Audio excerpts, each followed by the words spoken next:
একটু আগে বিএনপির স্থায়ী কমিটির সদস্য জনাব সালাউদ্দিন আহমদ সাহেব বলেছেন, আমরা সবাই রাষ্ট্রের কাছ থেকে দাবি দাওয়া পেশ করি, খুব স্বাভাবিক, কিন্তু রাষ্ট্রকে আমাদের দেওয়ার চেষ্টা করা দরকার।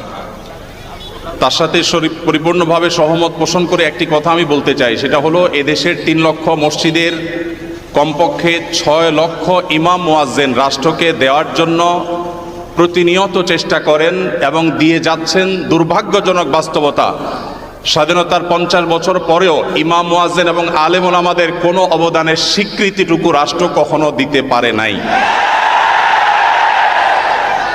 আজও বাংলাদেশের চেহারাকে যদি পরিবর্তন করে দিতে হয়, আজও বাংলাদেশকে যদি স্বনির্ভর করতে হয়, আজও বাংলাদেশের পরিবেশ সচেতনতা সৃষ্টি করে যদি সাফল্য অর্জন করতে হয়, পরিবেশ বিপর্যয় যদি রোধ করতে হয়, যে কোনো দুর্যোগ মোকাবেলা যদি সফলভাবে করতে হয়, দেশের শুধু মসজিদগুলোকে ইমাম মুয়াজ্জিনদেরকে যদি রাষ্ট্র অন করে, ইমাম মুয়াজ্জিনদেরকে যদি সে সুযোগ দেয়, তাদেরকে যদি অন্তত কাজ করবার পরিবেশটা করে দেয়, আমার বিশ্বাস বাংলাদেশের চেহারা পরিবর্তন করতে আর কোনো কিছুর তেমন বেশি প্রয়োজন হবে না। 3 লক্ষ মসজিদ সরকারি হিসেব মতো কমপক্ষে 3 লক্ষ মসজিদ আরো বহু আগে বলা হয়েছে, সেটা এখন 3 লক্ষের অনেক বেশি চলে গেছে স্বাভাবিকভাবে।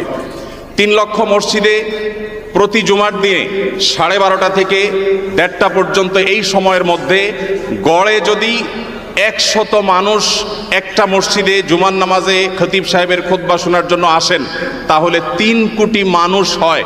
বাংলাদেশের সমস্ত টিভি চ্যানেল, সমস্ত মিডিয়া একযোগে সবচেয়ে পিক টাইমে এত বেশি দর্শক কখনো পায় বলে আমি মনে করি না। এবং সারা সপ্তাহের সবচাইতে মূল্যবান সময় বৃহস্পতিবার রাতে, শুক্রবার অফিস নেই, স্কুল কলেজ নেই, মাদ্রাসা নেই, সবাই ফ্রেশ একটা ঘুম দিয়ে, সপ্তাহের সবচাইতে ভালো গোসলটা দিয়ে, সবচেয়ে ভালো নাস্তাটা করে, সবচেয়ে সুন্দর পোশাকটা পরে, সবচেয়ে ভালো আতর পারফিউম ব্যবহার করে, সবচেয়ে মূল্যবান সময়টা খতিব সাহেবদের সামনে গিয়ে দোজানো হয়ে বসে। পৃথিবীর অন্য কোনো কৃষ্টি কালচার কোনো সিস্টেমে একসাথে একটা দেশের 3 কোটি মানুষকে অ্যাড্রেস করার এই সুযোগ ইমাম সাহেব খতিব সাহেবরা ছাড়ার কারোর হাতে নেই।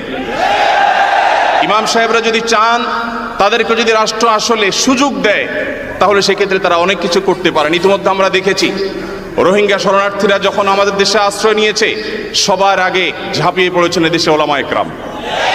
প্রতিটা দুর্যোগে ওলামা একরাম যে ঝাঁপিয়ে পড়েন, সেটা নিঃস্বার্থভাবে হয়, স্বার্থহীনভাবে হয়।